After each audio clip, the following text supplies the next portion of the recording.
Emisioni investigativ Piranjat ka kryer një vëzhgim disa ditor në urgjencën e qendrës spitalore universitare Nën Tereza, duke sjellë realitetin se çfarë ndodh në të, përveç një numri të madh personash brenda dhe jashtë ambienteve të urgjencës. Piranjat dokumentojnë këtë zotëri që po vizitohet nga stafi mjekësor mbi krevatin me rrota, të nxjerr nga autoambulanca në mes të korridorit. Kjo sepse nuk ka vende të lira për të sistemuar në një dhomë, në një tjetër korridor është një tjetër pacient duke bërë serum, ndërsa i është vendosur një kateter i improvizuar me një bidon uji, ndërsa dy të tjerë qëndrojnë ulur në pritje për të marrë asistencë nga personeli. Në të njëjtin korridor qëndron një tjetër i moshuar në karrocë, i shoqëruar nga një e afërme, edhe ai në pritje të mjekut. Piranjat shoqërua një pacient për të kuptuar si funksionon edhe mënyra e trajtimit, teksa ai kalon nga një infermiere tek tjetra, pa u dukur asnjë mjek për ta vizituar. Më pas ai dërgohet në një dhomë ku kryhet EKG e zemrës. Ajo që bie në sy është radha e gjatë e pacientëve, jo vetëm. Në një dhomë ekzaminimi qëndrojnë të gjithë së bashku, pacientë të afërm, pa minimumin e privatësisë, dhe më e keqja, mungojnë edhe mjetet e punës. Ka doma? Ka doma? Ky është doma ku bëjmë shëritin e zemrës. Do bëjmë një shërit zemrë djali.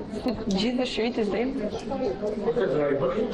Djali që mbajmë aparati. Pas një pritje 15 minutëshe, pajisja që duhej për të kryer EKG-n erdhi, por ekzaminimi u bë vetëm për një paciente dhe pajisja u hoq për t'u marrë sërish nga infermierja, ndërkohë që në radhë ishin edhe 5 pacientë të tjerë në pritje të këtij shërbimi, por me sa duket EKG-ja ka prioritete. Megjithatë, në urgjencën e QSOT-s nuk mjafton vetëm mungesa e EKG-s që shëtit sa andej këtej, por duhet të kesh pas vetes edhe një infermier të dedikuar, sepse përndryshe nuk të merr askush përsipër. Vajza, ka për të bërë djalë. Ajo sa prit këtu se do bësh këtë, ja ku është, ajo te xhami. O vajza, po më fal, kam 3 rekord. Nuk e ke infermierën. Infermiera lëviz, është ajo marrje pajisje në atë lloj forme kur djali është këtu për vizitë. Kemi kështu kuptosh infermierja duhet ta bëj. Po mund ta mbaj infermierën me zor. Po do ta kuptosh edhe ti. Ishte djali për të bërë një EKG ku e morëm pajisjen.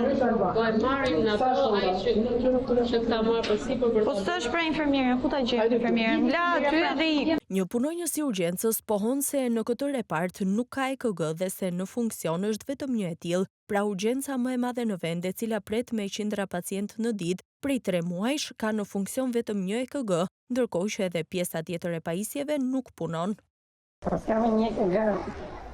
Një EKG me gjithë urgjencë? Po, si kanë rregullu këto? Ka kohë që janë prish këto?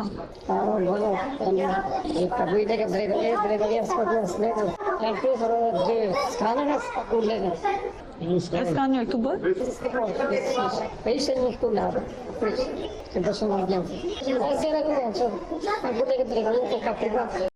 Por problemet nuk mbarojnë këtu. Mbrëmjen e 30 janarit në hyrjen e urgjencës paraqiten 2 të moshuar, burri me probleme serioze shëndetësore dhe gruaja e cila ndihmon për të ecur me vështirësi.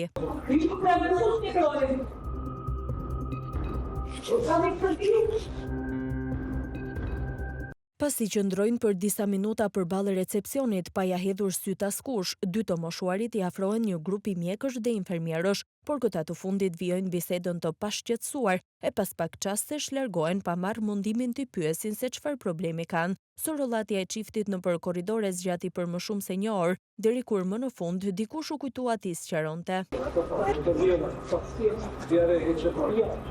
Sa i ka shkuar? Sa di? 50 metra. Poshtë urgjenca. Si e jo? Që vetëm me gjenet. Për këtë situatë Piranjat kërkuan shpjegim pranë këtij reparti ku shefja e observimit në urgjencën e QSONT Besiana Hysi shprehu me shqetësim mungesën e kapaciteteve për të pritur pacientët dhe pranoi mungesën e pajisjeve mjekësore. Duke qenë se fluksi është shumë i shtuar dhe kapaciteti fizik është shumë i vogël, këta individ detyrohen në çdo cep të mundshëm të urgjencës të jepet ndihmë parsorë. Janë të pamjaftueshme. Aktualisht që ne flasim kemi 2 aparate elektrokardiograme që janë në pjesën e urgjencës, të kodit kuq dhe në pjesën e triazhit. Janë bërë kërkesa vazhdimisht për sa i përket pjesës elektrokardiogramës, ajo është më e rëndësishme kur të vjen një individ, pas matjes së parametrave jetësor, dhe jemi në pritje për të shtuar ky numër. Realizohen 400 elektrokardiograma në ditë. Ato dalin nesh funksionit në interval shumë të shkurtër kohor. Është e pamjaftueshme të përballosh atë ngarkesë me 2 elektrokardiograma. Përtej propagandës qeveritare, realiteti tregon se me qindra pacient derdhje në korridoret e urgjencës duke pritur për orë të tëra në radhë të gjata e në pritje për të marrë shërbim.